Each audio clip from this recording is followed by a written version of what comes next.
Guys, meron akong papakita sa inyong isang supplement mga tol, no. Supplement galing Indonesia. Medyo nasira-sira pa yung label kasi dumating siya sa akin na na umuulan na mga dre.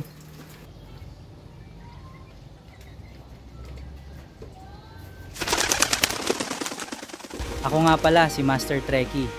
Simpleng kalapatista galing Pampanga. Pangarap kong makagawa ng isang pigeon village or isang pigeon park. Mahilig ako sa mga red-white racing pigeons. At iba-iba ang mga linyada na meron ako. Tara, ipapasyal ko kayo sa aking munting loft at YouTube channel.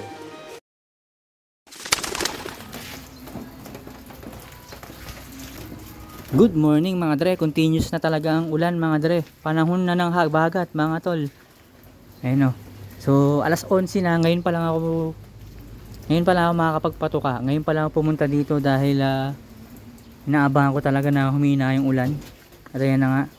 Pero continuous yung ulan, continuous yung bira. Ayan mga tol. So tara, patuka na tayo. Nga pala guys, meron akong papakita sa inyong isang supplement mga tol, no. Supplement galing Indonesia. Medyo nasira-sira pa yung label kasi dumating siya sa akin na na umuulan na mga dre. Ayan o. So, wag na natin sisihin yung rider, warat-warat na yung So, talagang mahirap mag-deliver kapag Yun nga lang, parang butas yata yung plastic. Kasi, nabasa, nakapasok yung tubig So, ito, para sa fertility. Alam niyo naman, na nitong nakaraan pinoproblema ko yung fertility nito mga dre. Ayan, so ngayon, subukan natin to galing Indonesia mga tol. Ayan.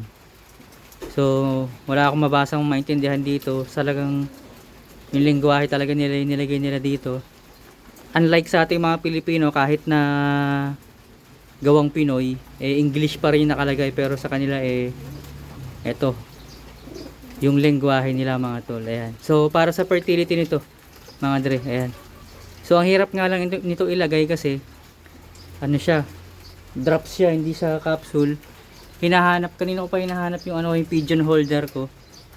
Yan. So kung malikot siya, talagang mahirapan tayo ilagay. Hinahanap yung pigeon holder ko So syempre dahil kailangan ko na siya, hindi na siya magpapakita. Ganyan naman lagi Pag kailangan mo hindi siya magpapakita. So magpatoka na lang muna tayo. Tapos subukan natin itong i-drops. Bakit?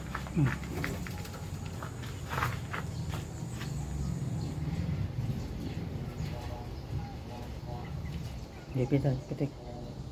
Sige, wala. Dito sa kabila, wala ako nakikita dyan.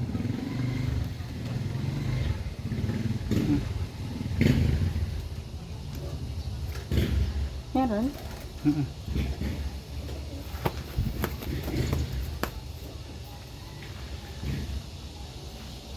Mag-breed ka ha. Tukuyin mo sila. A few moments later. Ayan mga dre, may tripod na tayo. Yun So patukain na natin to mga tol. So hindi nga lang ganun ka-wide. Ayan. Pero ayan, gaganyan ko na lang. Tapos dito tinanggal ko yung dalawang B-perch. Kasi ganito rin yung diskarte ko dyan. Ayan. So ito yung tinutukoy kong bagong diskarte mga tol. So dito ko na sila pinapatoka kapag nasa loob ako ng colony breeder. So lalagyan ko sila ng isa-isang ganyan. Yan. Paiba-iba yung diskarte natin no. Pero sige lang, tira lang ng tira. Explore lang na explore, hindi tayo nag-i-stick sa isang bitaw. No? Sinusubukan natin yung mga iba't ibang klaseng kalupitan. No, mga tol, ayan. So doon sa nakaraang video ito ginawa kong pintuan pa rin naman yan mga tol. Ayan. Pintuan pa rin yan, ito yung lock Ayan, hindi pala kita. Ayan. Ayan yung lock mga tol. So yan.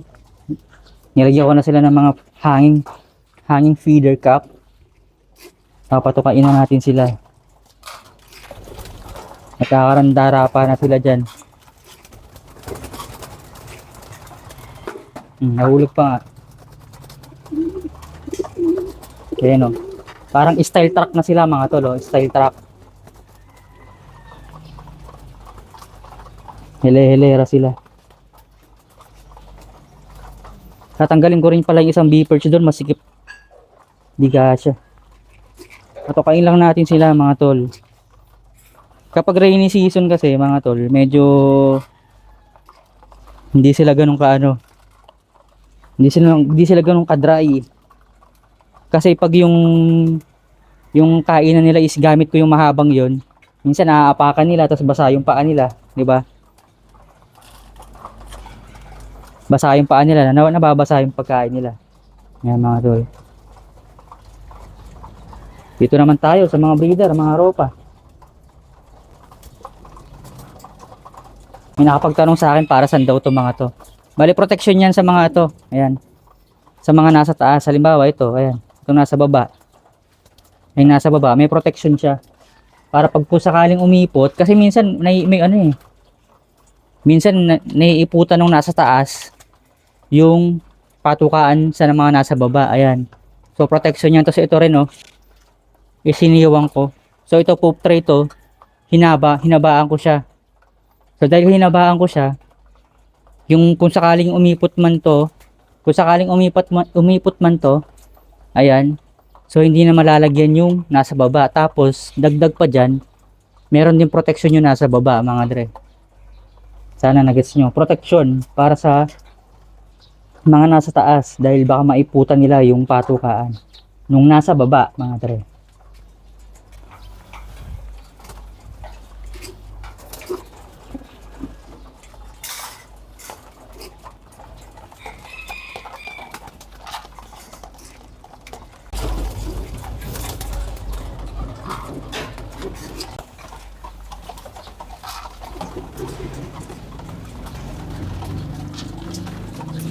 Alright. Etong special pick ko meron akong nilalagay sa kanila. Sunflower seeds. Ayan. Saka ito rin. Siyempre, yung mga ito. Yung mga hindi pa ng itlog, ayan, lalagyan natin ng ito. Special pick. Pang fertilize. Mga dre. So ito, sinadjust lang din naman sa akin to. Why not subukan ko, di ba? Wala namang mawawala. Pagkain pa rin naman to. Maituturing. Ayun o. Sunflower seed. Ayan. So pagkatapos ko silang pakatukain ng GMP4, bibigyan ko sila ng ganyan. Ayan. Ayan.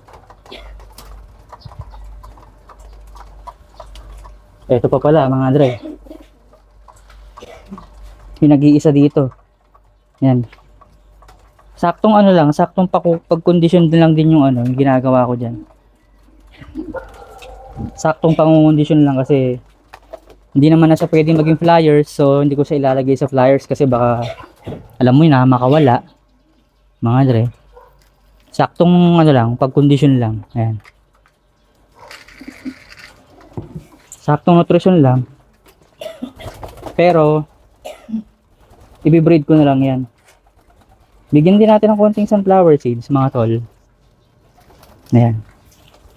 Alright, so okay na yan. Napatukaran natin sila. Paliparin na natin, mga tol. Nakapaliparin pa kasi ng iba. Like, comment, and subscribe kung napasaya ka ng video na ito.